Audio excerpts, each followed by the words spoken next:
mengeluarkan banyak darah. Ih, siam. Sosok wanita berpakaian batik Belanda. Hai teman-teman pecinta horor, kembali lagi dengan aku di Kartika Channel. Nah, tepat pada pukul 3 sore mereka pun masuk ke gerbong kereta dan duduk di tempat yang sudah tersentak kaget melihat sosok berjubah yang melambaikan tangannya ke arah kereta lalu menghilang. Setelah mobil yang mereka tumpangi menyimpang dari jalur dan tidak sesuai aplikasi. Loh, Pak, sopir itu balas foto dan menjawab, ya. Reno yang hendak mengeluarkan beberapa uang tunai dan memberikan kepada sopirnya itu pun teramat kaget melihat kondisi wajah si sopir yang menyeramkan. Sopir itu memiliki wajah yang sedikit hancur dengan leher yang memiliki luka lebam. Assalamualaikum warahmatullahi wabarakatuh. Hai teman-teman pecinta horor, kembali lagi dengan teman-teman, kali ini saya akan menceritakan sebuah kisah horor yang berjudul Teror Rumah Kontrakan. Tapi teman-teman, sebelum itu jangan lupa subscribe dan klik lonceng notifikasinya. Dan yang sudah subscribe, terima kasih atas dukungannya. Dan langsung aja ke ceritanya. Kisah horor kali ini tentang teror rumah di kontrakan. Kisah horor rumah kontrakan ini berasal dari kisah nyata seorang pria yang bernama Reno.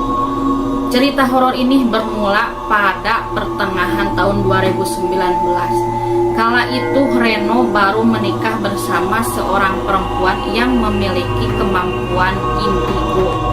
Istrinya bernama Mila. Sejak dari kecil dia bisa melihat sosok makhluk halus tak kasat mata. Bahkan sampai saat ini, meskipun dia sudah menikah dengan Reno, dia masih melihat hal-hal gaib tersebut dan selalu menerima cerita mistis dalam hidupnya. Banyak beranggapan bahwa Mila mendapatkan titisan dari buyutnya terdahulu. Sebelumnya, Reno bekerja di salah satu vendor bengkel motor resmi di Jawa Timur. Tapi, karena suatu alasan tertentu, Reno harus memutuskan resign pada 30 Desember 2019 dan menerima lowongan pekerjaan dari temennya yang ada di Jakarta. Kedua pasangan suami istri tersebut segera pergi ke stasiun dengan jadwal keberangkatan yang tertera di tiket, yaitu pada pukul 3 sore. Nah, Reno bertanya kepada Mila yang masih sibuk menata baju ke dalam koper. Mila, apa semua sudah dimasukkan koper? Mila yang kebingungan menjawab, ya Mas. Mila bingung mana saja yang harus dibawanya.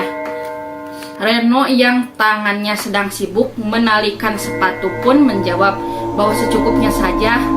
Hari sudah sore, Reno dan Mila sudah berada di stasiun kereta api. Tepat pada pukul 3 sore, mereka pun masuk ke gerbong kereta dan duduk di tempat yang sudah sesuai dengan tiket yang sudah dipesan di aplikasi tersebut. Nah, pada saat keberangkatan, Reno tidak sengaja melihat ke arah luar jendela gerbong kereta dan tersentak kaget melihat sosok berjubah yang melambaikan tangannya ke arah kereta lalu menghilang. Setelah melihatnya, Reno segera mengucapkan doa agar sosok tersebut bukanlah pertanda buruk bagi keluarganya. Singkat cerita, mereka telah tiba di Jakarta pada pukul 4 pagi. Reno dan istrinya langsung pergi ke kontrakan barunya yang sudah dipesankan oleh temannya dengan pergi menggunakan aplikasi mobil online. Saat di perjalanan, anehnya Reno baru menyadari bahwa sopir itu sesekali melirik dari kaca spion tengah dan bertanya, "Dari Jawa ya?" Reno Reno yang sudah kelelahan tidak menggubris pertanyaan dari sopir tersebut dan menyandarkan kepalanya.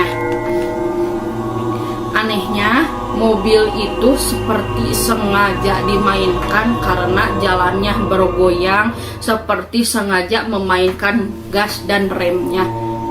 Reno yang sedikit mual ingin muntah itu pun menjawab, ya Pak, dari Jawa Timur. Nah, teman-teman, akhirnya mobil online itu pun kembali stabil. Karena merasa aneh dengan perilaku sopir mobil online itu, Reno pun kembali mengecek alamat yang dia tuju dari aplikasi Google Maps. Dan terlihat mobil yang mereka tumpangi menyimpang dari jalur dan tidak sesuai aplikasi. Loh, Pak, ini harusnya terus, ucap Reno dengan sedikit ngotot.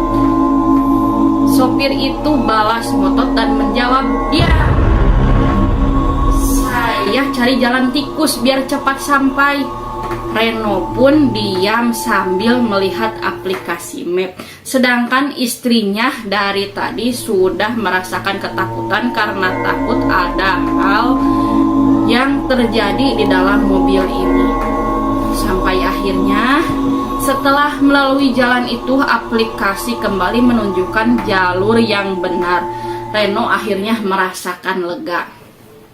Setelah sampai di alamat yang sesuai, Reno yang hendak mengeluarkan beberapa uang tunai dan memberikan kepada sopirnya itu pun teramat kaget melihat kondisi wajah si supir yang menyeramkan. Sopir itu memiliki wajah yang sedikit hancur dengan leher yang memiliki luka lebam, juga dengan kondisi tangan melepuh seperti terkena cairan air keras.